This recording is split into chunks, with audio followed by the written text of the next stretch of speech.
बच्चों, मैं दीपक शर्मा आपके अपने YouTube चैनल दीपक साइंस क्लासेस में आपका स्वागत है। और बच्चों, कैसे हो? आशा करता हूं कि आप सभी अच्छे होंगे, मस्त होंगे, स्वस्थ होंगे और अपने लगातार नियमित रूप से घर पे रह करके अपना पढ़ाई कर रहे होंगे। तो बच्चों, इससे पहले वाली क्लास में हमने 9वीं कक्षा के अंदर जो इलेक्ट्रॉन गति कर रहा था, उस इलेक्ट्रॉन का वेग क्या था, उस वेग से रिलेटेड हमने कुछ क्वेश्चन सोल्व किए थे।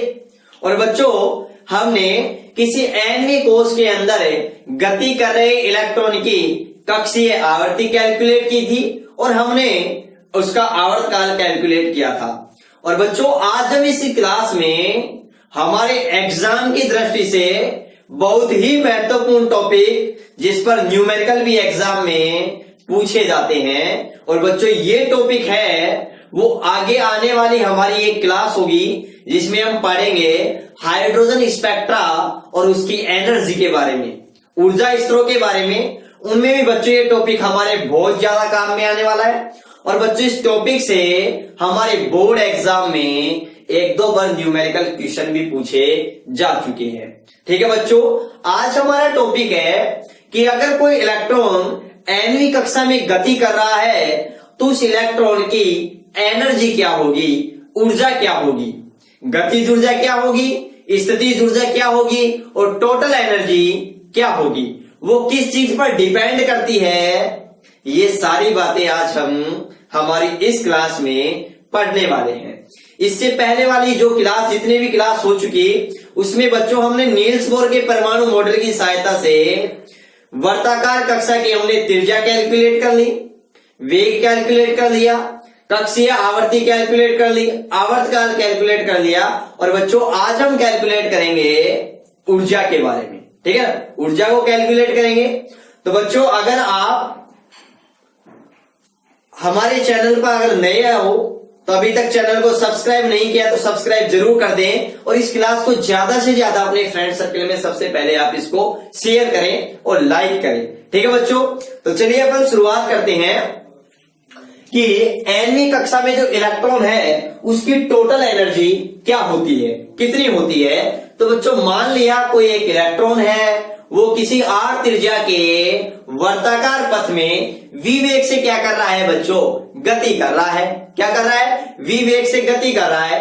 तो बच्चों, आपको पता है कि उसको वर्ताकार पथ में गति करने के लिए जो आवश्यक अभिकेंद्रीय बल है वो कौन प्रदान करता है? नाभिक और इलेक्ट्रॉन के बीच लगने वाला स्थिर वैद्युत आकर्षण बल प्रदान करता है। और ये बच्चों नील्स बोर के परमाणु मॉडल की प्रथम अभिक्रिया थी। और बच्चों, जब इलेक्ट्रॉन किसी वर्ताकार कक्षा में गति करता है तो ना तो वह ऊर्जा का उत्सर्जन करता है और ना ही ऊर्जा का अवशोषण करता है। ठीक है ना, ये बात क्लियर थी। तो बच्चों, सबसे पहली बात हमारे पास में क्या आती है कि अगर इलेक्ट्रॉन किसी 9वीं कक्षा के अंदर अगर गति कर रहा है तो बच्चों उस 9वीं वर्ताकार कक्ष के अंदर जो इलेक्ट्रॉन की जो हमारे पास में जो कुल ऊर्जा होगी, क्या होगी बच्चों? कुल ऊर्जा होगी। और इस कुल ऊर्जा को हम बच्चों किससे प्रदर्शित कर रहे हैं बच्चों? ई से प्रदर्शित कर रहे हैं। किससे प्रदर्शित कर रहे हैं? ई से। तो बच्चों, ये जो टोटल ऊर्जा होगी, ये ऊर्जा हमारे पास में गतिज ऊर्जा और स्थितिज ऊर्जा, काइनेटिक एनर्जी और पोटेंशियल एनर्जी का सम होगा, जोड़ होगा। ठीक है, मतलब किसी भी वर्ताकार कक्षा के अंदर जो इलेक्ट्रॉन की कुल ऊर्जा होगी वह उस वर्ताकार कक्षा में उस इलेक्ट्रॉन की गतिज ऊर्जा और उस वर्ताकार कक्षा में उस इलेक्ट्रॉन की स्थितिज ऊर्जा, दोनों के योगफल के बच्चों क्या होगी? बराबर होगी। अब बच्चों, अगर हम 9वीं कक्षा की बात कर रहे हैं तो 9वीं कक्षा में इलेक्ट्रॉन की कुल ऊर्जा होगी वो En होगी, तो काइनेटिक एनर्जी Kn हो जाएगी। और पोटेंशियल एनर्जी, स्थितिज ऊर्जा, जिसको हम U से प्रदर्शित करते हैं या काफी बार हम PeB लिख देते हैं, पोटेंशियल एनर्जी भी लिख देते हैं। ठीक है, उसको बच्चों हम किससे प्रदर्शित करते हैं? U से प्रदर्शित करते हैं। आप ये बात अच्छी तरीके से ध्यान रखना, यहां पर जो Kn है वो हमारे पास में क्या है बच्चों? गतिज ऊर्जा है। क्या है? गतिज ऊर्जा है। और यहां पर UN है वो बच्चों क्या है? पोटेंशियल एनर्जी है, जिसे हम स्थितिज ऊर्जा कहते हैं। क्या कहते हैं? स्थितिज ऊर्जा कहते हैं। ये बात आप अच्छे से थोड़ा ध्यान रखना, ठीक है ना, ये बात। अब देखो बच्चों, हम क्या जानते हैं, हम ये बात जानते हैं कि जो काइनेटिक एनर्जी होती है, वी नाउ दैट, कि जो गतिज ऊर्जा होती है हमारे पास में, जो काइनेटिक एनर्जी होती है वो किसके इक्वल होती है, गतिज ऊर्जा के बराबर क्या होती है बच्चों, हाफ mv²। और बच्चों हम किसी nवीं कक्षा की बात करें तो nवीं कक्षा के अंदर जो गतिज ऊर्जा होगी वो kn होगी, तो वेग उस कक्षा का क्या होगा, vn होगा। क्या होगा बच्चों, vn होगा। ये बात हमें अच्छी तरीके से क्या होना चाहिए बच्चों, मालूम होना चाहिए। क्या होना चाहिए, मालूम होना चाहिए। अब बच्चों इस समीकरण में यहां पर हमारे पास में क्या है, mv²n है बच्चों हमारे पास में। तो बच्चों हम यहां पर mv²n का हम मान रखते हैं, इसको बच्चों हम इक्वेशन नंबर है क्या दे देते हैं, 1 दे देते हैं, और बच्चों इसको इक्वेशन नंबर हम क्या दे देते हैं, 2 दे देते हैं। तो बच्चों इस mv²n का मान हम किससे ज्ञात करेंगे बच्चों, बोर की प्रथम अभिगृत से, प्रथम अभिगृत से। और बोर की प्रथम अभिगृत हमें क्या कहती है कि इलेक्ट्रॉन को वर्ताकार कक्षा में गति करने के लिए आवश्यक अभिकेंद्रीय बल है, वो कौन प्रदान करता है, इलेक्ट्रॉन और नाभिक के बीच में ये नाभिक है और ये वर्ताकार पथ है, जिसकी त्रिज्या कितनी है बच्चों, हमारे पास में क्या है बच्चों, r है। नाभिक पर आवेश क्या है, Ze है। इलेक्ट्रॉन है, इलेक्ट्रॉन पर आवेश क्या है, -e है, मतलब E मानते हैं जनरल तौर पर अपन, ठीक है ना। अब सुनो, E ही होता है, माइनस का होता है, ठीक है ना, लेकिन माइनस का साइन हम पोटेंशियल एनर्जी ज्ञात करते हैं तब माइनस का साइन का भी हम प्रयोग करते हैं, ठीक है ना। वैसे कूलाम के नियम में ये मैग्नीट्यूड होता है Q1 इंटू Q2, ठीक है ना, ये बात थोड़ा ध्यान रखना। अब देखो बच्चों, तो ध्यान से समझना, जो अभिकेंद्रीय बल है वो किसको बैलेंस करता है, अभिकेंद्रीय बल कौन प्रदान करता है, नाभिक और इलेक्ट्रॉन के बीच लगने वाला स्थिर वैद्युत आकर्षण बल, जिसे हम कूलाम बल भी कहते हैं, ठीक है। अब देखो यहां पर वो क्या होता है कि Q1 इंटू Q2, तो Q1 हमारे पास में नाभिक पर आवेश हो गया Ze, और E हमारे पास में बच्चों इलेक्ट्रॉन पर आवेश हो गया, ये दोनों के बीच की डिस्टेंस कितनी होगी, r²। तो बच्चों अगर हमें किसी nवीं कक्षा की बात कर रहे हैं तो ये त्रिज्या क्या होगी, Rn होगी, तो ये भी n हो जाएगी, ये भी n हो जाएगी, वेग भी क्या हो जाएगा, Vn हो जाएगा। तो बच्चों यहाँ पर Rn से एक Rn कैंसिल हो जाएगी, तो बच्चों हमारे पास में यहाँ पर क्या बचेगा, mv²n इक्वल kZe²/Rn, ये हमारे पास में जाएगा Ze, इंटू ई हमारे पास में बच्चों क्या हो जाएगा, E² हो जाएगा। ये आप ध्यान से समझिएगा, ध्यान से, ठीक है ना, ये बहुत ही समझने वाली बात है, हमको अच्छी तरीके से आना चाहिए, ठीक है। तो बच्चों एक बात बताओ, जब हम इसका मान, देखो ये मान आ गया हमारे पास में, तो बच्चों हम समीकरण 2 से क्या लिख सकते हैं, समीकरण 2 से हमारे पास में बच्चों एक गतिज ऊर्जा क्या होगी, Kn। देखो यहां से mv²n का हम मान रख देंगे, जो हमारे पास में ये आ रहा है, तो देखो 1/2 तो ऐसे कैसे है, और बच्चों ये क्या आ जाएगा, kZe² हमारे पास में क्या आ जाएगा, Rn आ जाएगा। यहां तक कोई भी दिक्कत है तो नीचे कमेंट बॉक्स में जाइए और वहां पर कमेंट कीजिए और मुझे बताइए। मैं एक बार फिर से रिपीट कर रहा हूं, इलेक्ट्रॉन की जो टोटल एनर्जी होती है वो गतिज ऊर्जा और स्थितिज ऊर्जा के योग के बराबर होती है, जिस कक्षा के अंदर हम बात कर रहे हैं।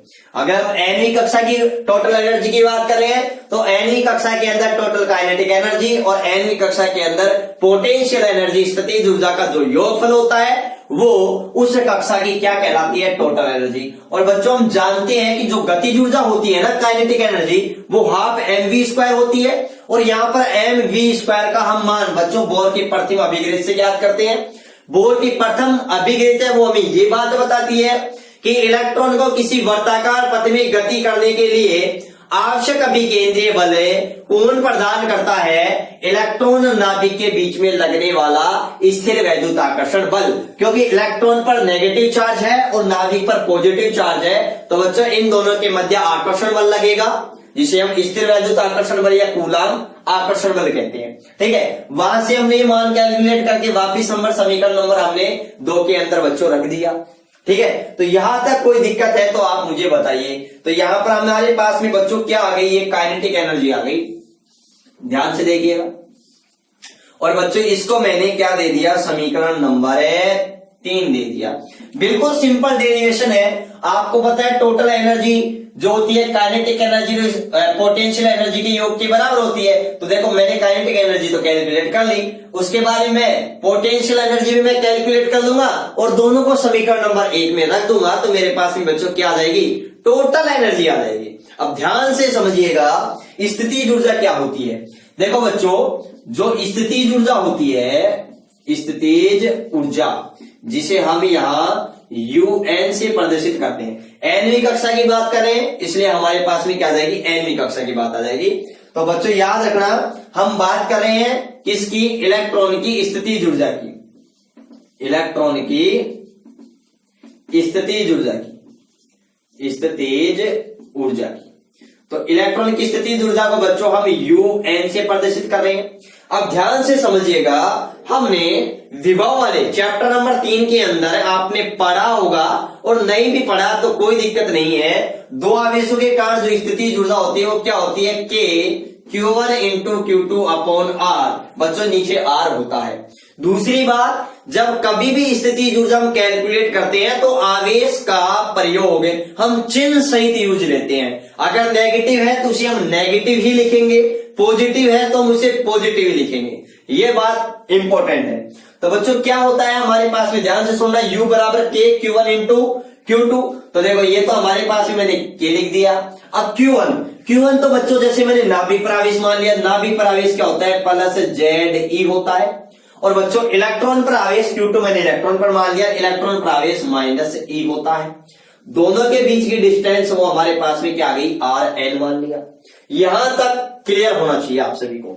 अब देखो बच्चों यहां से मैं क्या लिख सकता हूं? ध्यान से समझिएगा, यहां पर माइनस का सिंबल आ जाएगा, माइनस का।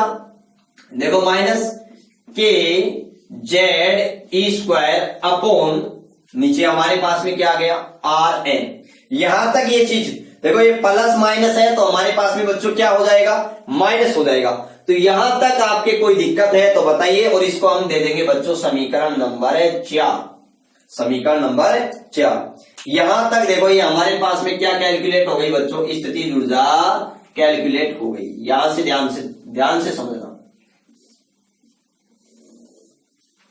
ध्यान से समझना, ये हमारे पास में क्या कैलकुलेट हो गई? स्थितिज ऊर्जा कैलकुलेट हो गई। ठीक है, अब देखो, तो जब हमारे पास में काइनेटिक एनर्जी आ गई और जब हमारे पास में स्थितिज ऊर्जा आ गई, तो फिर देर किस बात की? समीकरण 1 को पकड़ो, काइनेटिक एनर्जी की वैल्यू रख दो और पोटेंशियल एनर्जी की वैल्यू रख दो, बस। अब सोल्व कर दो, कोई कांस्टेंट आए तो उनको कांस्टेंट का मान रख करके सोल्व कर लेना, हमारे पास में आ जाएगी वैल्यू। तो देखो बच्चों, तो यहां से मैं बात करता हूं समीकरण नंबर 1 से। समीकरण 1 से बच्चों ये समीकरण देना है ना आपके हाथ का खेल है। आप चाहो तो इसको समीकरण दो या मत दो, ठीक है ना, आप अपने स्तर से देते रहना, वो कोई भी दिक्कत वाली बात नहीं है। ठीक है ना, अपनी थोड़ा अपना भी विवेक लगाया करो कि कौन कौन से मेजर इक्वेशन है, कौन कौन से जो हमें बार बार यूज कर रहे हैं उनको आप नंबरिंग कर दिया करो। ठीक है ना, कोई दिक्कत नहीं है।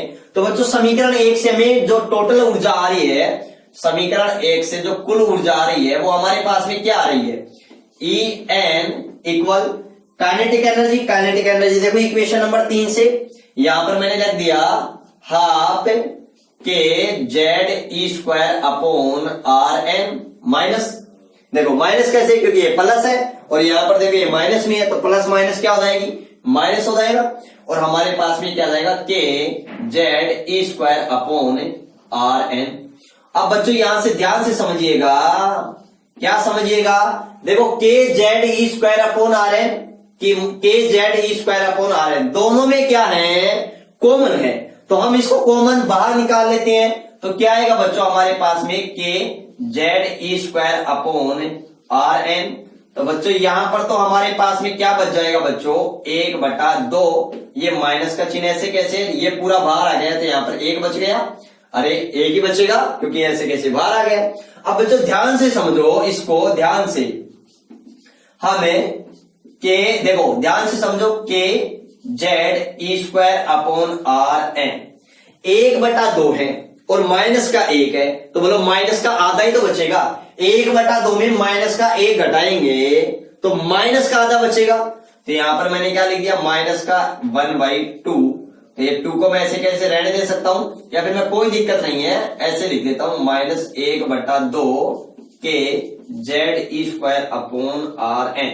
ये मेरे पास में टोटल एनर्जी आ गई। आप कहोगे सर कैसे, आप वैसे लघुत्तम लेकर भी सोल्व कर सकते हो, 2 1 - 2, ठीक है। तो हमारे पास में क्या है, -1/2 ऐसे ही बचेगा, ठीक है ना। तो देखो ये हमारे पास में क्या आ गया बच्चों, फॉर्मूला आ गया। और बच्चों ध्यान से समझिएगा, इसको मैं ऐसे भी लिख सकता हूं, के का मान क्या है बच्चों, 1/4 pi epsilon naught, 1/4 pi epsilon naught. और बच्चों Z E square upon 2 R N, ऐसे भी लिख सकता हूं। और बच्चों इसको मैंने इक्वेशन दे दिया, इक्वेशन नंबर 5। क्या दे दिया बच्चों, इक्वेशन नंबर 5, ठीक है। ये मैंने दे दिया समीकरण नंबर 5।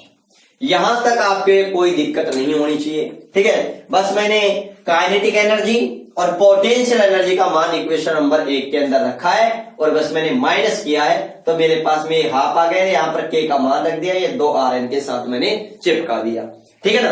अब ध्यान से समझो बच्चों, यहां पर ये आर एन का मान है। अगर यहां पर मैं आर एन, आपको आर एन की वैल्यू अगर मैं यहां पर रख दूं तो फिर हमारे आगे एक नया और इक्वेशन बन जाएगा। वो इक्वेशन बच्चों हमारे पास में क्या बनेगा, यहां पर हमें ध्यान से समझने वाली बात है। तो ध्यान से समझो, आपने रेडियस के अंदर मैंने आपको बताया था कि यहां पर R0, याद करो वहां पर R0 का मान मैंने क्या बताया था, या फिर हमारे पास में R0 नहीं Rn का मान, एक तो वो था हमारे पास में 0.52 × 10⁻⁻10, ठीक है ना। तो वो मान नहीं, हमें दूसरा, वो तो हमने कांस्टेंट मान करके, कांस्टेंट आए थे उनकी वैल्यू वगैरह रख करके सोल्व करके निकाला था, ठीक है ना। हमें रखना है Rn बराबर क्या होता है, n² H² ε0 पाई m z e² होता है। ये मान बच्चों हमें रखना है, किसमें रखना है, इस समीकरण नंबर 5 में। ये बात आप ध्यान से समझना। इसलिए हमारे पास में जो समीकरण नंबर 5 होगा वो क्या निकल करके आएगा, En बराबर -1/4 pi epsilon not upon into Z E square और 2, और बच्चों आर एन की वैल्यू मैं यहां पर रख रहा हूं n² H² एप्सिलॉन नॉट, और ये जो नीचे टर्म्स आएगी, ये ऐसे नीचे टर्म्स आएगी पाई m z e²। तो ये बच्चों कैसे किधर चली जाएगी, ऊपर चली जाएगी। तो मैं इसको मल्टीप्लाई में करके रख रहा हूं यहां पर, ये यहां पर इसको हटा करके ऊपर चली जाएगी। तो पाई m z e², ये हमारे पास में आ जाएगी। और बच्चे यहां पर पाई से पाई क्या हो जाएगा, कैंसिल हो जाएगा, ठीक है। तो हमारे पास में क्या बचेगा, ध्यान से समझिएगा क्या बचेगा हमारे पास में। ऊपर तो देखो z और इंटू जेड, बोलो z² हो जाएगा, ये माइनस को तो ऐसे कैसे रहेगा, z² e² इंटू e² क्या हो जाएगा, e की पावर बच्चों हमारे पास में क्या हो जाएगी, 4 हो जाएगी। तो इसको मैं ऐसे लिख सकता हूं। और हमारे पास में m भी बच रहा है, तो ऊपर तो क्या बचेगा, m z² और e की पावर 4, और नीचे बच्चों हमारे पास में क्या बचेगा, 4 दूनी 8, ठीक है, n² H² और एप्सिलॉन नॉट E², ये हमारे पास में बच रहा है बच्चों। और इसमें भी मैं बच्चों जो कांस्टेंट है उनका मैं एक समूह बना लेता हूं, और जिसकी वैल्यू हम रख करके कुछ हमें एक न्यूमेरिकल वैल्यू आ जाएगी, जिससे हम आसानी से एनर्जी का मान ज्ञात कर सकते हैं, ठीक है। तो ध्यान से समझना, यहां से मैं क्या करने वाला हूं, ध्यान से पहले आप ये कीजिए, यहां तक आप स्क्रीनशॉट लीजिए। आपके कोई भी प्रॉब्लम है तो नीचे कमेंट बॉक्स में जाइए और वहां पर जाकर के कमेंट कीजिए। तो यहां तक क्लियर होगा आपके। अब देखो यहां से आगे हम बात करते हैं, यहां पर भी हम कुछ जो कांस्टेंट टर्म्स हैं, क्या है कांस्टेंट। देखो ये तो यहां तक तो बिल्कुल हो गया होगा, कुछ भी नहीं है, बस टोटल ऊर्जा क्या होती है, काइनेटिक एनर्जी और पोटेंशियल एनर्जी का सम होता है, ठीक है ना, योग होता है। और फिर हम काइनेटिक एनर्जी कैलकुलेट कर लेंगे, पोटेंशियल एनर्जी कैलकुलेट कर लेंगे, इक्वेशन नंबर फर्स्ट में रख देंगे, और रखने के बाद में हमारे पास में जो रिजल्ट आएगा उसमें जो कांस्टेंट है, जो कांस्टेंट वैल्यू है उसको बच्चों हम क्या कर लेंगे, एक जगह रख लेंगे। देखो ध्यान से समझिएगा, ध्यान से। तो देखो यहां पर मैं आगे क्या कर सकता हूं, देखो यहां पर En जो कांस्टेंट टर्म है, देखो कांस्टेंट कौन कौन सी है, यहां ऊपर तो हमारे पास में इलेक्ट्रॉन का मास m और बच्चों e की पावर 4 मतलब ये इलेक्ट्रॉन पर आवेश, और बच्चों यहां पर 8 और क्या है एप्सिलॉन नॉट स्क्वायर, और बच्चों प्लांक कांस्टेंट h स्क्वायर। आप कहोगे सर जेड, बच्चों अलग अलग एटम के लिए जेड का मान अलग अलग होता है, लेकिन अलग अलग एटम के लिए m e और 8 h एप्सिलॉन नॉट इनका मान तो सेम होता है। और बच्चों n क्या है, कोषों की संख्या, मुख्य क्वांटम संख्या, मेन क्वांटम नंबर होती है, प्रिंसिपल क्वांटम नंबर होती है, ठीक है ना। अब सुनो, तो यहां पर ये ऊपर तो हमारे पास में देखो यहां पर ये जेड स्क्वायर और अपॉन क्या जाएगा एन स्क्वायर। जेड क्या है, एटॉमिक नंबर होता है, और एन क्या है, मुख्य क्वांटम संख्या होती है। यहां तक ये अच्छी तरीके से क्लियर होना चाहिए। और बच्चों ये हमारे पास में एक नया समीकरण आ गया जिसको हम दे देंगे समीकरण नंबर 6। अब देखो यहां पर पहली बात तो ये एनर्जी है वो एक तो परमाणु क्रमांक पर डिपेंड कर रही है, जेड पर निर्भर कर रही है, और दूसरी बात ये कोषों की संख्या मुख्य क्वांटम संख्या पर डिपेंड कर रही है, ठीक है। अब देखो भैया यहां पर है हमारे पास में यहां एम ई एप्सिलॉन नॉट व एच सभी नियतांक है। क्या है बच्चों, सभी के सभी क्या है, नियतांक है। नियतांक है तो ये केवल और केवल जेड और एन पर ही डिपेंड करेगी, ये बात यहां तक क्लियर होनी चाहिए। और बच्चों जब हम इन नियतांकों का मान रखने पर है, जब हम इन नियतांकों का मान रख देंगे इस इक्वेशन में, तब हमारे पास में क्या रिजल्ट आएगा, वो भी एक बहुत ही बड़ा इंपॉर्टेंट क्वेश्चन है, ठीक है ना। ध्यान से समझिएगा क्या आएगा। तो एम ई एप्सिलॉन नॉट व एच सभी नियतांक है जिनके मान समीकरण 6 में रखने पर जब अगर समीकरण नंबर 6 में रखेंगे तो क्या होगा बच्चों, ई एन और माइनस, देखो हमारे पास में जब इनको हम मान रखेंगे और मान रख के जब हम सोल्व करेंगे, हमें ऐसा मान रख अलग अलग नहीं लिखना है और उनको रख करके सोल्व भी नहीं करना है, नहीं तो सोल्व करने वाली डेरिवेशन ही बहुत लंबी चली जाएगी, ठीक है ना, इससे इस कंप्लीट डेरिवेशन से, तो ठीक है ना। तो ये थोड़ा सा आप ध्यान रखना बिल्कुल अच्छी तरीके से। तो हमारे पास में क्या आएगा 2.18 इंटू 10 की पावर माइनस 18, ठीक है, और into Z square upon N square. और बच्चों ये सारी एसआई यूनिट के अंदर रखेंगे, इसलिए जो हमारे पास में जो वैल्यू आएगी वो बच्चों हमारे पास में जो वैल्यू आएगी वो किस में आएगी बच्चों, जूल में आएगी। किस में आएगी, जूल में आएगी। याद रखना जो जूल होता है वो कार्य और ऊर्जा का क्या होता है, एसआई मात्रक होता है। क्या होता है, एसआई मात्रक होता है। और बच्चों जब हम इसको इलेक्ट्रॉन वोल्ट के अंदर क्या करेंगे, चेंज करेंगे, इसमें चेंज करेंगे, इलेक्ट्रॉन वोल्ट के अंदर चेंज करेंगे, तो बच्चों हम क्या करेंगे, इसके अंदर 1.6 इंटू 10 की पावर माइनस 19 का क्या दे देंगे बच्चों, हम भाग दे देंगे। 1.6 इंटू 10 की पावर माइनस 19 से इसको क्या कर देंगे, डिवाइडेड कर देंगे। तो बच्चों हमारे पास में क्या आ जाएगा,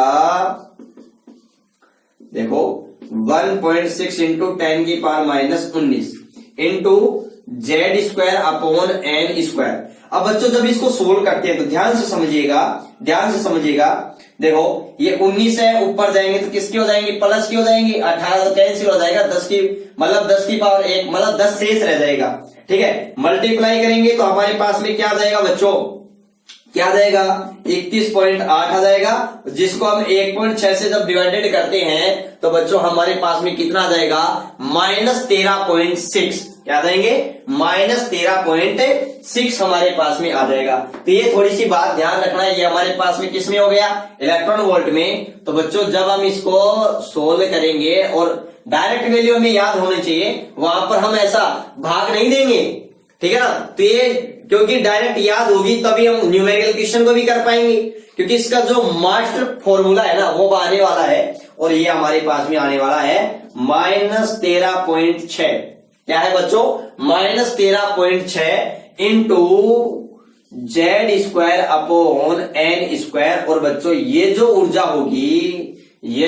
होगी ये हमारे पास किसमें आ जाएगी बच्चों इलेक्ट्रॉन वोल्ट में। किसमें आ जाएगी इलेक्ट्रॉन वोल्ट में आ जाएगी। और बच्चों ये जो है वो हमारे पास में किसमें है जूल में है, और ये हमारे पास में इलेक्ट्रॉन वोल्ट में है। सबसे इंपॉर्टेंट फॉर्मूला हमारे यही है, यहां तक अभी व्युत्पन्न करना है, ठीक है ना। इसके आगे आप पर डिपेंड करता है, इसको मैं दे देता हूं इक्वेशन नंबर 7 दे देता हूं, ठीक है ना। तो यहां से ये बात क्लियर होनी चाहिए। बस मैंने कांस्टेंट टर्म को एक जगह रख लिया, उनका मान रख दिया, फिर वो जूल में आएगा, और फिर इसको 1.6 इंटू 10⁻⁻19 से डिवाइड कर दूंगा, मैं भाग दे दूंगा, तो वैल्यू मेरे पास किसमें आ जाएगी इलेक्ट्रॉन वोल्ट में आ जाएगी। तो यहां तक आपके कोई भी प्रॉब्लम नहीं होना चाहिए। और बच्चों अगर हम हाइड्रोजन एटम के बारे में बात करें तो आपको पता है हाइड्रोजन एटम के लिए, किसके लिए हाइड्रोजन एटम के लिए, क्योंकि नील्स बोर का परमाणु मॉडल होता है, वो किसके लिए लागू होता है बच्चों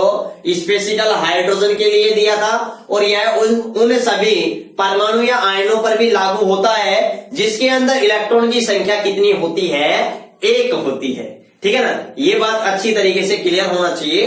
काफी बार हमें ऐसा भी क्वेश्चन दे देता है कि निम्न में से ऑब्जेक्टिव टाइप, हमारे काफी बार कॉम्पिटिशन एग्जाम में देखा होगा कि निम्न में से किस पर नील्स बोर का परमाणु मॉडल लागू नहीं होता है। तो याद रखना लागू उन पर होगा, लागू उन परमाणु या आयनों पर होगा, उन स्पीशीज पर लागू होगा जिनके अंदर इलेक्ट्रॉन की संख्या कितनी है 1 है, 1 है, उन पर लागू होगा। 1 से ज्यादा है उन पर लागू नहीं होगा, ठीक है ना। ये बात अच्छी तरीके से क्लियर होनी चाहिए। तो हाइड्रोजन एटम के लिए बात करूं तो हाइड्रोजन एटम के लिए Z का मान 1 होता है। 1 का स्क्वायर क्या होगा 1 होगा, मल्टीप्लाई करेंगे तो वो संख्या खुद ही आएगी हमारे पास में -13.6।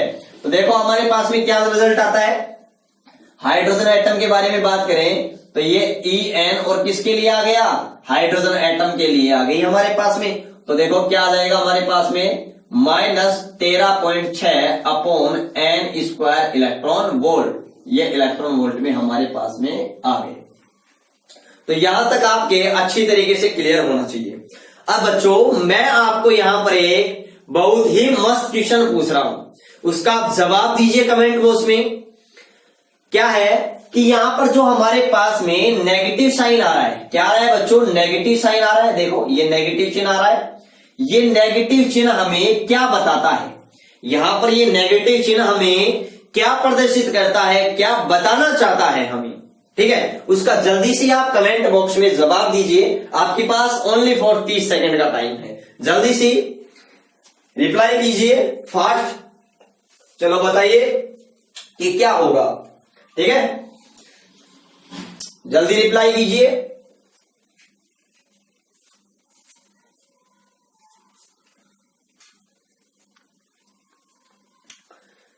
हाँ तो अब देखिए ये क्या बताता है हमें। ये नेगेटिव चिन्ह यह दर्शाता है, या नेगेटिव चिन्ह है बच्चों जो हमारे पास में नेगेटिव चिन्ह है, नेगेटिव चिन्ह यह दर्शाता है, यह दर्शाता है, क्या दर्शाता है, यह दर्शाता है कि जो इलेक्ट्रॉन है वो परमाणु के नाभिक से क्या है बंधा हुआ है, आकर्षण बल से बंधा हुआ है, ठीक है ना। इस बात को प्रदर्शित करता है कि नेगेटिव चिन्ह यह दर्शाता है कि इलेक्ट्रॉन परमाणु के नाभिक से, परमाणु के नाभिक से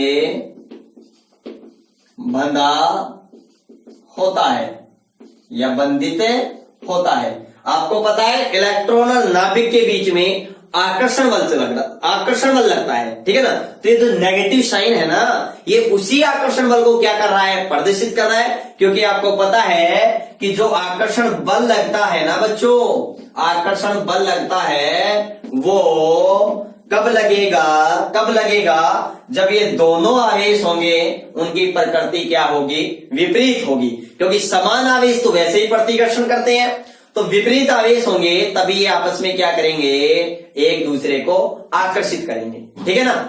देखो अगर पॉजिटिव है तो भी फिर पॉजिटिव आएगा, नेगेटिव है तो भी फिर पॉजिटिव आएगा।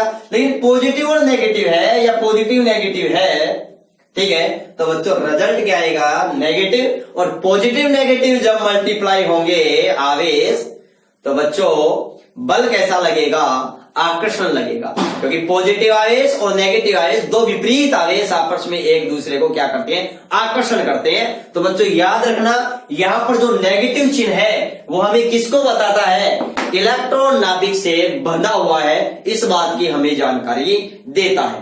तो ये चीज आपको अच्छी तरीके से क्लियर होनी चाहिए, ठीक है ना, यहां पर पता होना चाहिए। तो देखो यहां पर बस केवल इस कांस्टेंट की वैल्यू जब रखते हैं, कांस्टेंट का मान रखते हैं, सोल्व करते हैं, मान समीकरण 6 में रख कर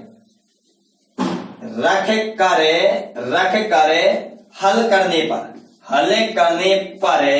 हमारे पास में ये रिजल्ट आता है, जो जूल में आता है। इलेक्ट्रॉन वोल्ट में चेंज करने के लिए 8.62 10 की पावर -19 का हम भाग दे देते हैं, तो हमारे पास में ये रिजल्ट आ जाता है। ये हमारे पास में मास्टर फॉर्मूला है। हाइड्रोजन एटम के लिए करना है तो हमें जेड का मान क्या रख देंगे बच्चों, 1 रख देंगे। अब हाइड्रोजन एटम के लिए मैं क्यों बता रहा हूं, क्योंकि आगे आने वाला टॉपिक है वो हाइड्रोजन स्पेक्ट्रा है। और हाइड्रोजन स्पेक्ट्रा के अंदर हाइड्रोजन के स्पेक्ट्रा के अंदर हम एनर्जी लेवल के बारे में अध्ययन करेंगे, ऊर्जा स्तर के बारे में जानेंगे कि कौन कौन से ऊर्जा स्तर की क्या एनर्जी होती है, ठीक है ना। और उनसे जो स्पेक्ट्रम लाइन होती है वो कौन कौन सी होती है, उनकी लैम्डा कैसे कैलकुलेट करते हैं और उसकी आवर्ती फ्रीक्वेंसी कैसे कैलकुलेट करते हैं, ये सब जानेंगे हम, ठीक है ना। तो यहां पर देखिए, अब ध्यान से समझिएगा हम क्या बात करने वाले हैं। हम बात करने वाले हैं हाइड्रोजन एटम के बारे में। अब आपको पता है प्रथम कक्षा की अगर मैं बात करूं, किसकी बात करूं बच्चों, मैं प्रथम कक्षा की बात करूं, n बराबर 1 का मतलब है कि प्रथम कक्षा क्या है बच्चों, प्रथम कक्षा। और बच्चों मैंने आपको कहा था कि जो प्रथम कक्षा होती है बच्चों, उसको हम क्या कहते हैं, मूल ऊर्जा अवस्था कहते हैं या मूल अवस्था कहते हैं। तो मैं से भी कह सकता हूं मूल अवस्था में।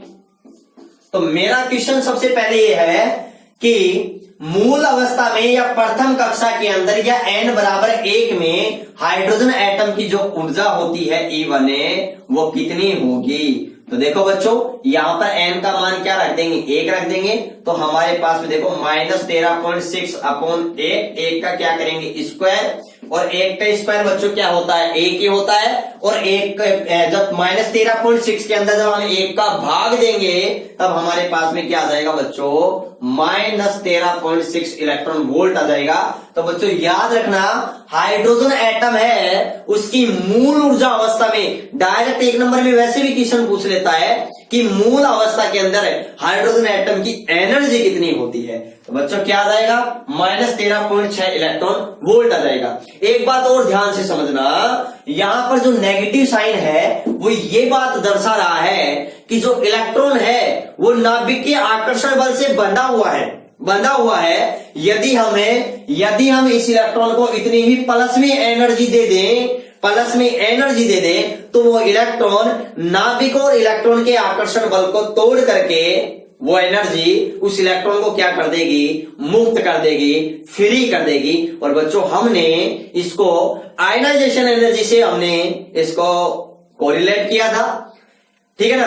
कब, 11th क्लास के अंदर आपने आयनाइजेशन एनर्जी के बारे में पढ़ा होगा कि किसी भी विलगित निकाय, किसी भी विलगित या गैसीय परमाणु के बाह्यतम कोश में से एक इलेक्ट्रॉन को निकालने के लिए दी गई आवश्यक ऊर्जा क्या कहलाती थी, आयनन ऊर्जा कहलाती थी, ठीक है ना। तो वही बात है, अगर मैं इस इलेक्ट्रॉन को इतनी ऊर्जा प्लस में दे दूं तो वो इलेक्ट्रॉन नाभिक के आकर्षण बल से मुक्त हो जाएगा, फ्री हो जाएगा। तो वही बात है, पहली कक्षा में अगर मैंने इलेक्ट्रॉन को मुक्त कर दिया है तो प्लस में 13.6 इलेक्ट्रॉन वोल्ट एनर्जी देनी पड़ेगी मेरे को, ठीक है ना। अब मैं बात करता हूं द्वितीय कक्षा की। तो द्वितीय कक्षा की बात करूंगा तो बच्चों n बराबर क्या 2, n बराबर 2 का मतलब क्या है सेकंड कक्षा या सेकंड कक्ष के अंदर। और बच्चों ध्यान से समझना, सेकंड कक्ष को मैं क्या बोल सकता हूं, प्रथम, या मैं बोल सकता हूं फर्स्ट उत्तेजित अवस्था। बच्चों मैंने इससे पहले वाली क्लास के अंदर भी आपसे बात की थी कि उत्तेजित अवस्था क्या होती है, और यहां पर ही हमें गड़बड़ हो जाती है। वो जब हमें ऐसे बोलता है कि प्रथम उत्तेजित अवस्था में हाइड्रोजन परमाणु की ऊर्जा ज्ञात कीजिए, अब ये यहां पर गलती हो जाती है। हमारे दिमाग में आता है प्रथम का मतलब n बराबर 1, अरे नहीं, एक ज्यादा, n का मान क्या होगा 2। ध्यान से समझिएगा उत्तेजित अवस्था क्या है। एक बार मैं फिर से बता रहा हूं, ये हमारे पास में मूल ऊर्जा स्तर है, यहां पर n का मान 1 है, n का मान 2 है, n का मान 3 है, n का मान 4 है, n का मान 5 है। तो बच्चों ये n बराबर 1 है, इसको हम कहते हैं मूल ऊर्जा स्तर। क्या कहते हैं, मूल ऊर्जा स्तर। यहां पर कोई इलेक्ट्रॉन है, जब ये फर्स्ट है 1 से 2 में जाता है तो बच्चों ये कक्षा तो दूसरी है, कक्ष तो दूसरा है, लेकिन इसके लिए ट्रांजिशन संक्रमण कौन सा है बच्चों, प्रथम है, तो इसको हम बोलते हैं फर्स्ट उत्तेजित अवस्था। और जब ये किस में जाता है बच्चों, तीसरे में जाता है, तो हमारे पास में सेकंड उत्तेजित अवस्था आती है। जब चौथे में जाता है तो हमारे पास में कौन सी आती है, थर्ड आती है बच्चों। और जब ये पांचवें में जाता है तो बच्चों हमारे पास में कौन सी उत्तेजित अवस्था आती है, फोर्थ उत्तेजित अवस्था हमको प्राप्त होती है। तो ये बात आपको अच्छे से समझना है।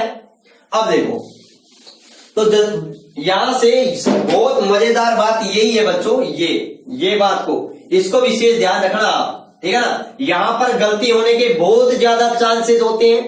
अब देखो, फर्स्ट उत्तेजित अवस्था के बारे में बात करें। फर्स्ट उत्तेजित अवस्था का मतलब क्या है, सेकंड कक्ष, मतलब n का मान 2। तो n का मान 2 रखेंगे तो E2 बराबर क्या आ जाएगा, माइनस 13.6। यहां पर 2 रखेंगे, 2 का वर्ग क्या होगा बच्चों, 4 होगा हमारे पास में। तो माइनस 13.6 के अंदर बच्चों हमें 4 से का भाग देंगे तो बच्चों कितनी बढ़ जाएगा, 4 3 12, और बच्चों कितना बच जाएगा, 1 और 6, और बच्चों क्या होगा 4 4 16। तो बच्चों 3.40 इलेक्ट्रॉन वोल्ट ये हमारे पास में बच्चों क्या आएगी, हाइड्रोजन एटम के लिए सेकंड कक्ष की, या फिर मैं कहूं फर्स्ट एक्साइटेड स्टेट की, मतलब उत्तेजित अवस्था की एनर्जी आ गई। इसी प्रकार से बच्चों में n बराबर है 3 की बात करूं, n बराबर 3 का मतलब क्या है बच्चों, तृतीय कक्ष, मतलब है मैं बोल सकता हूं सेकंड उत्तेजित अवस्था। क्या बोल सकता हूं, सेकंड उत्तेजित अवस्था। और बच्चों सेकंड उत्तेजित अवस्था के अंदर है हमारे पास में, सेकंड का मतलब तीसरा कक्ष, तो बच्चों n का मान कितना रख देंगे, 3 रख देंगे, तो माइनस 13.6, यहाँ 3 का स्क्वायर करेंगे तो बच्चों हमारे पास में 3 का स्क्वायर कितना होता है, 9 होगा। तो भाग कितने बार जा रहा है, 1 बार। तो हमारे पास में इसका जो मान आएगा वो बच्चों हमारे पास में कितना आएगा, इसका मान 1.51 इलेक्ट्रॉन वोल्ट जब हम इसको भाग देंगे। इसी प्रकार से बच्चों हमारे पास में जो E4 आएगा, क्या आएगा, E4 आएगा, वो बच्चों हमारे पास में क्या जाएगा, माइनस 0.85 आएगा, ठीक है। E5 आएगा, वो हमारे पास में क्या आएगा, माइनस 0.54 आएगा, ठीक है ना। तो ये थोड़ा ध्यान रखना, 54 इलेक्ट्रॉन वोल्ट में आ रहे हैं। और बच्चों जब हमें अनंत पर चल जाएंगे तो E अनंत पर है, जो एनर्जी होगी वो क्या हो जाएगी, 0। क्या हो जाएगी, 0 हो जाएगी। इस टाइम में जो एटम होता है वो आयनित अवस्था के अंदर होता है, ठीक है ना। थोड़ा ये ध्यान रखना कि अनंत पर एनर्जी क्या होती है, 0 होती है। क्योंकि देखो ये डायरेक्ट भी याद रखना, बहुत हमें by the way hydrogen spectra हमारे उसका डायग्राम आ जाए तो हमें डायरेक्ट भी लिखना पड़ जाए। बाकी बहुत सिंपल है, कोई खास बात नहीं है, बस ये हमारा हाइड्रोजन एटम के लिए एक मास्टर फॉर्मूला हो गया। और सभी के लिए ये हो गया, और भी किसी कक्षा के लिए हमसे बात कर सकता है। तो चलो बच्चों, यहां तक आपके अच्छी तरीके से क्लियर होना चाहिए। फिर भी कोई डाउट हो तो नीचे कमेंट बॉक्स में जाइए और वहां जाकर के आप कमेंट कीजिए। ठीक है बच्चों, चलो आप इसका स्क्रीनशॉट लीजिए। नोट्स आपको टेलीग्राम चैनल पर आपको अवेलेबल हो जाएंगे, जिसका डिस्क्रिप्शन में आपको क्या दे रखा है बच्चों, लिंक दे रखा है। अब बच्चों हम कुछ इंपोर्टेंट पॉइंट के बारे में बात करते हैं। यहां तक आपके क्लियर हो गया। अब देखो, हमें ऊर्जा से रिलेटेड ही कुछ इंपोर्टेंट पॉइंट के बारे में चर्चा करते हैं बच्चों। ठीक है, वो इंपोर्टेंट पॉइंट हमारे न्यूमेरिकल क्वेश्चन और जो कॉन्शियस जो हमारे एमएस की क्वेश्चन है उनके अंदर बहुत हमें हेल्प करने वाले हैं। ठीक है ना, बहुत ही ज्यादा। आप तो बस ध्यान से समझना, ध्यान से। ठीक है ना, और हम बात करेंगे कि एनर्जी, काइनेटिक एनर्जी क्या होती है, किस पर डिपेंड करती है ना, सभी बात करेंगे। क्या फॉर्मूला होता है, क्या रिलेशन होता है इनके बीच में। ठीक है ना, देखो ध्यान से समझो। सबसे पहला पॉइंट है हमारा, मैं बात कर रहा हूं एनर्जी से रिलेटेड ही कुछ महत्वपूर्ण पॉइंट्स के बारे में, बिंदुओं के बारे में ध्यान से समझना, ध्यान से समझना। सबसे पहला पॉइंट है हमारे पास में कि एक ही प्रकार के परमाणुओं, एक ही प्रकार के परमाणु का मतलब क्या है बच्चों, जेड का मान क्या है, समान। एक ही प्रकार का परमाणु है। ठीक है, जैसे हाइड्रोजन है, हाइड्रोजन के अगर मैं समस्थानिक के बारे में बात करूं, ठीक है ना, चाहे वो ड्यूटेरियम हो, चाहे वो ट्राइटेरियम हो, चाहे वो प्रोटियम हो, लेकिन जेड का मान तो क्या रहेगा, एक ही रहेगा। ठीक है ना, तो एक ही प्रकार के परमाणुओं के लिए याद रखना, एक ही प्रकार के परमाणु के लिए मतलब जेड का मान समान है, तो जो एनर्जी होगी वो किस पर डिपेंड करेगी, मुख्य क्वांटम संख्या पर या कोषों की संख्या पर डिपेंड करेगी। तो ये बात क्लियर। और मान लिया हमारे पास में पहले कोष है, उसकी एनर्जी E1 है, दूसरे कोष की एनर्जी E2 है, तीसरे कोष की एनर्जी E3 है, और डैश डैश डैश हमारे पास में nवें कोष की एनर्जी क्या है, En है। तो बच्चों इनका जो अनुपात होगा वो क्या होगा, एक है तो यहाँ पर एक रखेंगे, एक का वर्ग एक आएगा, एक से एक डिवाइडेड करेंगे तो एक आ जाएगा। दो रखेंगे तो दो का वर्ग क्या हो जाएगा, 4, तो 1/4। एक 3 रखेंगे तो क्या जाएगा, 3 का वर्ग 9 हो जाएगा। इस प्रकार से बच्चों हमारे पास में क्या जाएगा, 1/n²। ये हमारे पास में एनर्जी का अनुपात आ जाएगा अगर हमसे ऐसा सिद्ध करवाए तो, जब जेड का मान क्या हो, कांस्टेंट हो। ठीक है बच्चों, दूसरा पॉइंट क्या है, इंपोर्टेंट पॉइंट है, बड़ा ही गजब का पॉइंट है बच्चों। याद रखना, हमेशा जो काइनेटिक एनर्जी होती है, जो गतिज ऊर्जा होती है, उसका मान हमेशा क्या होता है, पॉजिटिव होता है।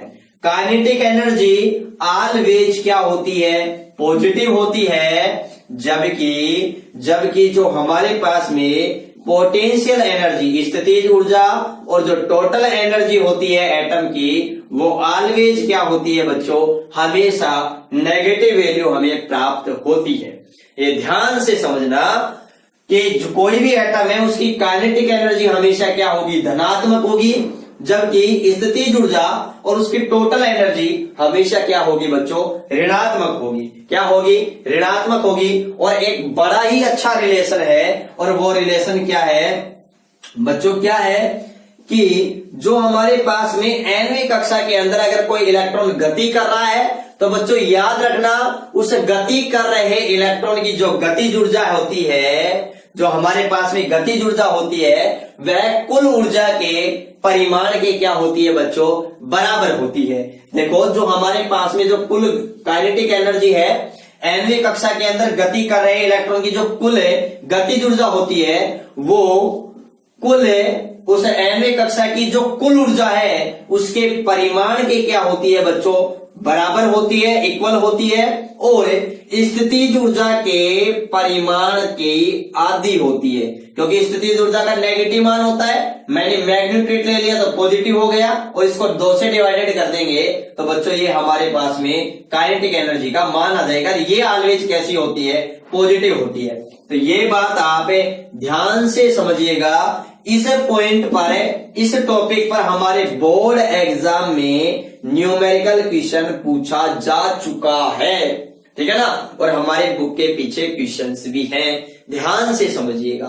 तो ये बात आपको अच्छे से क्लियर होनी चाहिए। और बच्चों इसको ही मैं या करके ऐसे भी लिख सकता हूं कि जो हमारे पास में काइनेटिक एनर्जी होती है वो किसके इक्वल होती है, माइनस EN के। अब EN का मान ऑलवेज नेगेटिव होगा और ये नेगेटिव और नेगेटिव ये क्या हो जाएगा बच्चों, पॉजिटिव हो जाएगा, तो इसके बराबर आ जाएगा। इस प्रकार से मैं इसको ऐसे भी लिख सकता हूं, माइनस UN/2, क्योंकि UN का मान देखो हमेशा, पोटेंशियल एनर्जी हमेशा क्या होती है बच्चों, नेगेटिव होती है। और इसे पोटेंशियल एनर्जी का नेगेटिव साइन और ये नेगेटिव साइन, नेगेटिव को जब मल्टीप्लाई करेंगे तो हमारे पास क्या आ जाएगी, पॉजिटिव वैल्यू आ जाएगी, ठीक है ना। तो इसको बच्चों में ऐसे भी लिख सकता हूं, आपके कोई डाउट नहीं होना चाहिए। तो ये बात आपको अच्छे से क्लियर होना चाहिए। अब यहीं से एक और पॉइंट आता है, हमको ये क्वेश्चन पूछ सकता है कि सिद्ध कीजिए कि आप बताइए कि जो गतिज ऊर्जा होती है और जो हमारे पास में स्थितिज ऊर्जा होती है उसका जो रेशियो होता है वो किसके इक्वल आता है, किसके बराबर आता है। तो बच्चों ये बात मैं आपसे पूछ रहा हूं, ध्यान से समझिएगा। देखो रिलेशन यहां से समझिएगा। देखो अब बच्चों जो हमारे पास में तीसरा पॉइंट आता है कि जो काइनेटिक एनर्जी होती है और पोटेंशियल एनर्जी होती है, किसी भी कोर्स की, जिस कोर्स की हम बात कर रहे हैं, उनका जो रेशियो होता है वो माइनस क्या होता है, 1/2 होता है। ये भी बहुत अच्छा MS की क्वेश्चन है।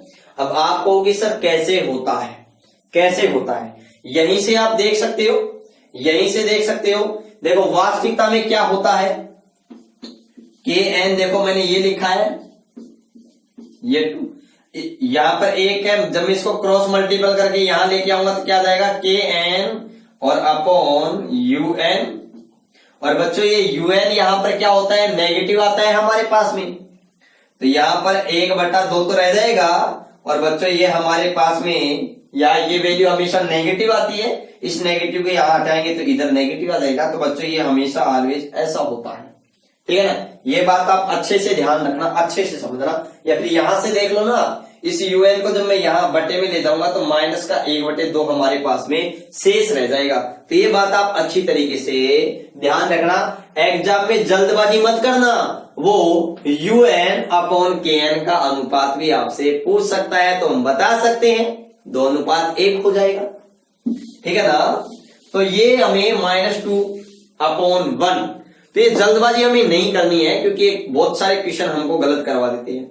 अब ध्यान से समझिएगा बच्चों, क्या समझोगे, मेरे पास में नेक्स्ट 4 पॉइंट आता है। चौथा पॉइंट क्या आता है कि हमारे पास में कोई भी एटम है, वो nवीं कक्षा के अंदर, कोई भी एटम है उसकी nवीं कक्षा के अंदर काइनेटिक एनर्जी क्या होगी, टोटल एनर्जी क्या होगी, पोटेंशियल एनर्जी क्या होगी, ठीक है। उसका मैं डायरेक्टली फॉर्मूला लिख देता हूं एक बार आपको, कि आप ऐसे भी ज्ञात कर सकते हो, NV,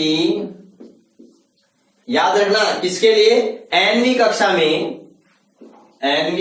में किसी परमाणु के लिए। देखो यहां से देखिएगा, यहां से कि जो काइनेटिक एनर्जी की अगर मैं बात करूं तो देखो ध्यान से देखिए, काइनेटिक एनर्जी वो किसके इक्वल होती है, टोटल ऊर्जा की इक्वल होती है, लेकिन उसका क्या लेंगे हम, मैग्नीट्यूड लेंगे। तो टोटल ऊर्जा क्या होती है बच्चों, -13.6 इंटू Z²/n², ये किस में आ जाएगा, इलेक्ट्रॉन वोल्ट में। और बच्चों जब इसके मैग्नीट्यूड लगा दिया तो इसका मतलब ये वैल्यू कैसी आ जाएगी, पॉजिटिव आ जाएगी।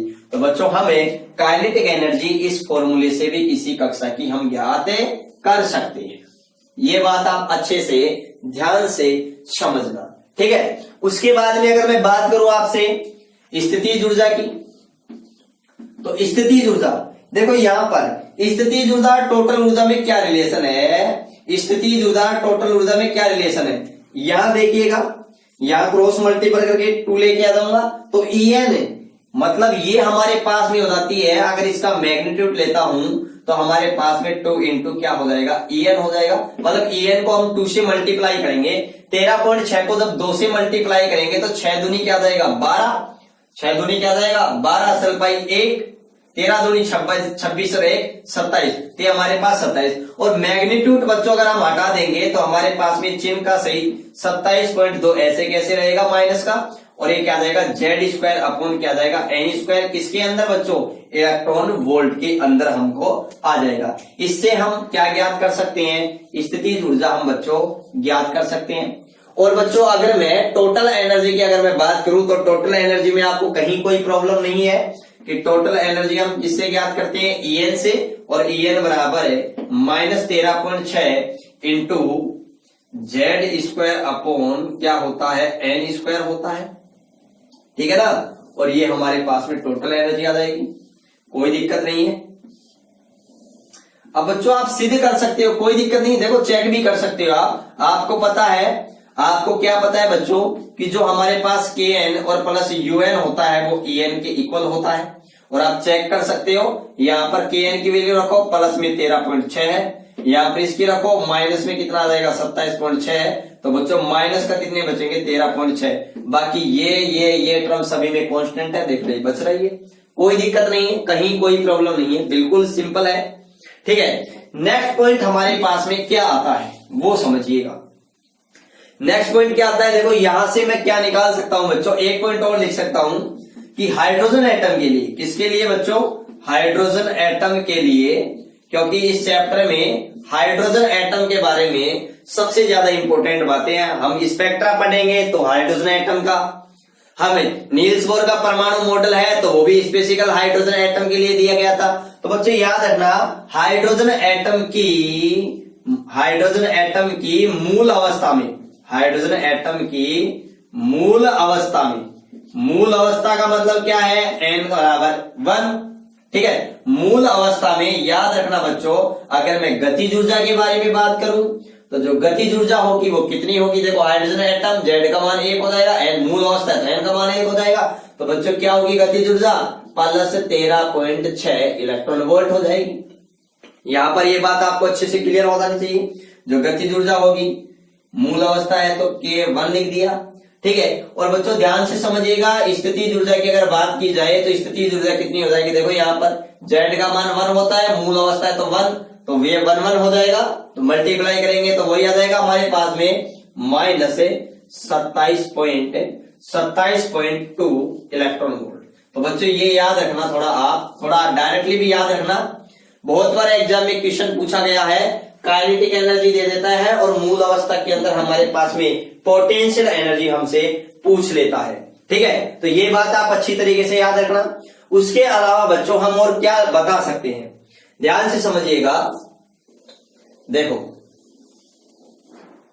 हम और क्या बता सकते हैं। हमारे पास में 5वां पॉइंट आता है बच्चों, और वो 5वां पॉइंट क्या आता है, देखो यहां देखिएगा, ये En है वो जेड के समानुपाती है और n के क्या है व्युत्क्रमानुपाती है। तो अगर हमें कोई दो ऊर्जा, अगर हमें किसी जैसे कोई दो अलग अलग हमको एटम दे दे, एक हाइड्रोजन दे दे, एक हमें लिथियम दे दे, लेकिन दोनों की हमको 1-1 कक्षाएं बोले, पहली कक्षाएं बोले, और उनकी त्रिज्या, उनकी एनर्जी का जब हमें रेशियो पूछे, अनुपात पूछे E1/E2, तो बच्चों आपको पता है प्रथम कक्षा बोल दी दोनों के लिए प्रथम, इसका मतलब n का मान तो सेम है, तो डिपेंड किस पर कर रहा है जेड पर। तो बच्चों जो हमारे पास में जो एनर्जी है वो जेड की क्या होती है समानुपाती है, तो 1 है तो 1 आ जाएगी, 2 है तो क्या आ जाएगी 2 आ जाएगी, और जेड के क्या आ जाएगी वर्ग के क्या होती है समानुपाती होती है। इसी प्रकार से अगर बच्चों जेड कांस्टेंट कर दे और एन पर डिपेंड पूछे तो एन पर डिपेंड भी हम आसानी से बता सकते हैं, कोई कहीं प्रॉब्लम होने वाली नहीं है, बता सकते हैं। अब बच्चों एक बहुत ही मजेदार बात है, एक मास्टर फॉर्मूला मैं आपको बता रहा हूं, ये बहुत काम आएगा। EZ बराबर क्या होता है EH इंटू जेड स्क्वायर। ये फॉर्मूला बहुत ज्यादा काम में आने वाला है, बहुत ही ज्यादा शॉर्टकट है। इस चैप्टर के जो क्वेश्चन है वो शॉर्टकट करने के लिए बहुत ही ज्यादा काम में आने वाला है। आपको भी सर कैसे, जैसे मैंने आपसे क्वेश्चन ये पूछा कि जो हीलियम एटम है, कौन सा एटम है, हीलियम एटम है, मेरे लिथियम एटम है, मान लिया लिथियम डबल पॉजिटिव है। और इसकी मैंने आपसे एक क्वेश्चन पूछ लिया, क्या पूछ लिया कि प्रथम कक्षा की क्या ज्ञात करो, एनर्जी ज्ञात करो। अब देखो आप फॉर्मूला लगाओगे कि लिथियम है, जेड का मान कितना होगा, 3 होगा, 3 का वर्ग 9 होगा, प्रथम है तो 1, इसको 9 से मल्टीप्लाई करोगे। चलिए तो 3 आ गई, इसलिए देखो वही आप यही इससे भी कर सकते हो। ई हमारे पास क्या है, 3 है बच्चों, मतलब जेड क्या है, लिथियम है, सॉरी लिथियम है, लिथियम डबल पॉजिटिव। और किस कक्षा की पूछा है, प्रथम, तो हाइड्रोजन की प्रथम कक्षा की बात करूं तो 3.6 आ जाएगा माइनस का, और जेड का मान कितना 9, मल्टीप्लाई करेंगे, ऐसे रख के सोल्व करेंगे तो भी आंसर वही आएगा, यहीं से वही आएगा। अब आपको सर क्या बेनिफिट है, जैसे बेनिफिट ये है, मैंने आपसे पूछा लिथियम डबल पॉजिटिव है, इसके दूसरी कक्षा की क्या बताइए, दूसरी कक्षा की आप मेरे को क्या बताइए, एनर्जी बताइए। तो आप इसी फॉर्मूले सोल्व करोगे, एम का मान यहां पर क्या रखोगे 2 2 4, या जेड का मान 9 रखोगे, फिर सोल्व करोगे तो यहां से देखो आसानी से सोल्व हो जाएगा। और कैसे होगा, देखो आपने रखा ई लिथियम पॉजिटिव, हाइड्रोजन एटम की दूसरी कक्षा की क्या होती है -3.40, इसको 9 से मल्टीप्लाई कर देंगे, हमारे पास में वही आ जाएगा 9 चौक 36, 3 9 30 27 3 30 -30.60 इलेक्ट्रॉन वोल्ट, ये डायरेक्ट आ गया हमारे पास में, ठीक है ना। और ऐसे सोल्व करेंगे तो हमें वही बात वही पड़ेगी, वही भाग लगने के बाद में 4 का भाग लगने के बाद ये बचेगा, ये हमारे डायरेक्ट वैल्यू हमको पता होनी चाहिए। लेकिन कुछ क्वेश्चन होते ऐसे होते हैं जो बहुत डिफिकल्ट होते हैं, वो आपको मैं बताऊंगा, तो उन क्वेश्चन को सोल्व करने में मास्टर फॉर्मूला हमारे बहुत ही काम में आने वाला है। तो बच्चों आज की क्लास को हम यहीं तक रखते हैं, फिर हम अपनी अगली क्लास में बात करते हैं आगे, ठीक है। तब तक के लिए हम यहीं तक अध्ययन करके छोड़ते हैं, और अगली क्लास में हम इस टॉपिक से रिलेटेड काफी सारे न्यूमेरिकल क्वेश्चन सोल्व करेंगे, ठीक है ना। आप अच्छे से लर्न करना और ज्यादा से ज्यादा इस क्लास को सभी के पास में शेयर करना। तब तक के लिए आज हमारी क्लास बस यहीं पर समाप्त करते हैं। धन्यवाद, नमस्कार, बाय बाय।